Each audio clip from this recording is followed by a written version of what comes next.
大家好，我是猫盾，今天我们来聊 SP 诸葛亮版本的最强队伍吴蜀联盟。吴蜀联盟的队伍是长这样的，这个站位并不是固定的，大家可以根据自身环境里对手的经常站位再去做调整。吴蜀联盟能比蜀六神强，其中一个最关键的原因就在于 SP 大乔。只要 SP 大乔用得好，你的队伍胜率就会有很明显的增加。SP 大乔在队伍里最大的作用就是用来扛伤害，没错，它是比 SP 诸葛亮更能扛的。所以我们要将它设定成队伍里的一血，用它去扛命魂马超的输出。命魂马超站哪一列， SP 大乔就跟着他去站同一列就对了。这是本次队伍和其他人比较不一样的地方，因为大部分的玩家都是把 SP 诸葛亮设定成一血去扛伤害的，然后队伍的站位几乎都长这个样子。这也是为何我们会将 SP 大乔安排在3号位的原因，因为把命魂马超放在这一列的玩家是最多的。吴蜀联盟之所以能胜过蜀六神，有部分的原因是因为 SP 大乔为队伍提供了更高的坦度所致。3火被动可以使敌方男性武将每回合首次释放的普攻、怒攻或龙魂技造成的伤害不会超过自身最大生命值的 5%， 这就废掉了男性武将的首次攻击。还有5火被动的瑶，可以在濒死状态时用来恢复生命，让队伍多了一层不会提前被减员的保障。而 SP 大乔之所以能比其他人更坦，是因为吴国武将在恢复生命时会获得一层禁盾，每层禁盾都可以提升自身的格挡率。SP 大乔的羁绊技能开场就会使女性武将回血，并提升 50% 最大生命值，这让 SP 大乔在开场就可以激活禁盾，而且能有更高的最大生命值去提升自身的格挡率。并且羁绊还给了女性武将前2回合中每持有 10% 额外生命值，就可使受到的暴击伤害降低和使无视防御抗性提升的能力。这些都是 SP 大乔能比其他人更坦的原因。只要你的 SP 大乔能扛住命魂马超的输出不被斩杀，你就会有更高的几率可以获胜。SP 诸葛亮的用处，除了提供那很犯规的控怒机制外，最大的功能就是为队里的一攻和一血分别提供增伤和减伤的效果了。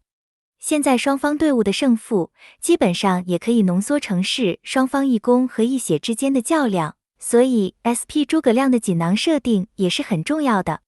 在这支队伍里，一血一定是 SP 大乔，一攻则一定是命魂马超。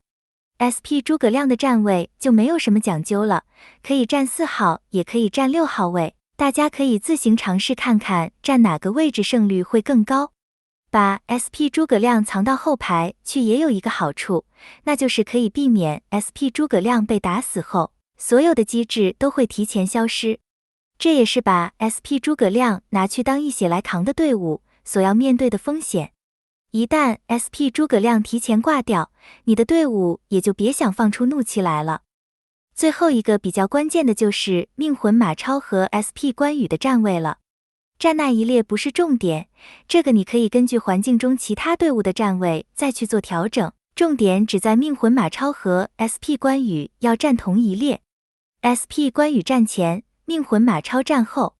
之所以要这么站，就是为了要联合蜀国2大输出之力，尽快的让对面的血量线能下降到命魂马超能斩杀的血量线之下。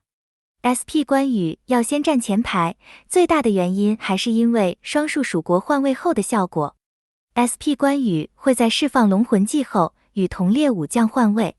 若被换位的是蜀国武将，则会给予他满层的清泉和腾流。命魂马超是蜀国武将，所以可以保证吃到这个效果。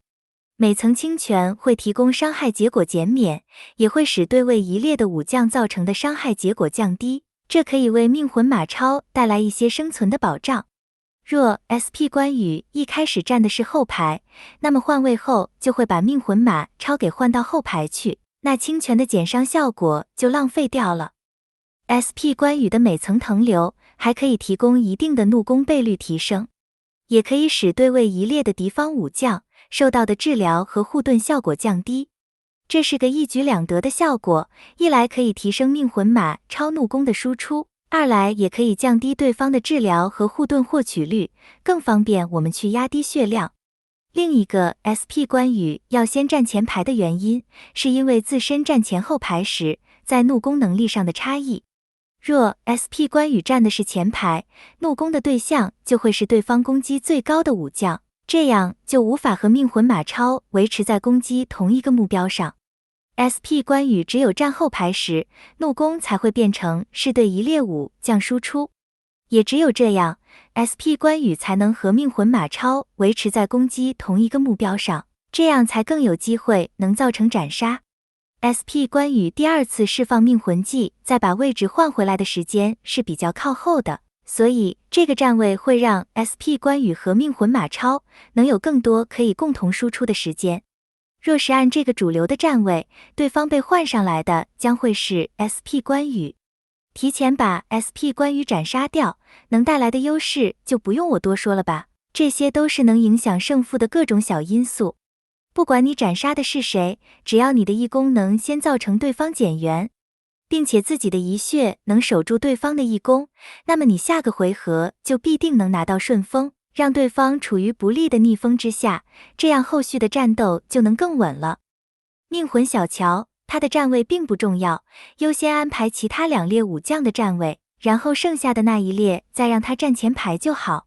命魂小乔现在最主要的功能就是提供演武的保护效果。命魂小乔的演武会使持有者对女性武将释放怒攻或龙魂技后，下次怒攻或龙魂技无法对女性武将造成伤害，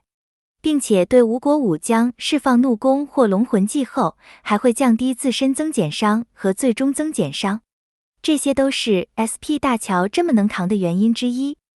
若命魂小乔有武红，持有演武的武将，对女性或无国武将释放怒攻或龙魂技后，还会进入缄默状态，怒气恢复速度会被降低 50%。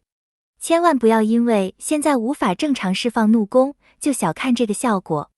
命魂马超能启动斩杀的其中一个条件，要求的就是当前怒气恢复速度不能少于 50%。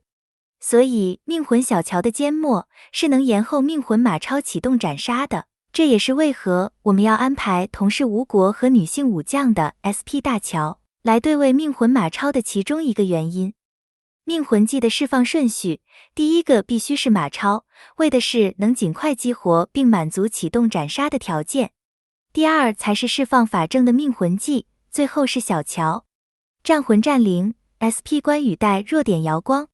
命魂法正、命魂马超和命魂小乔可以的话都优先带长驱瑶光，以优先触发暴击为主，能保证暴击才考虑带其他的。因为命魂马超在释放命魂技后，需要依靠己方武将造成的暴击伤害来提升最大生命上限，这样才会更容易的触发斩杀低于自身最大生命值 30% 的武将。SP 诸葛亮和 SP 大乔带怒焰瑶光，主要也是为了要降低对面最高攻的怒气恢复速度，以延后马超达成能斩杀的条件。好了，今天的视频就分享到这里，感谢大家的收看，我们下期再见。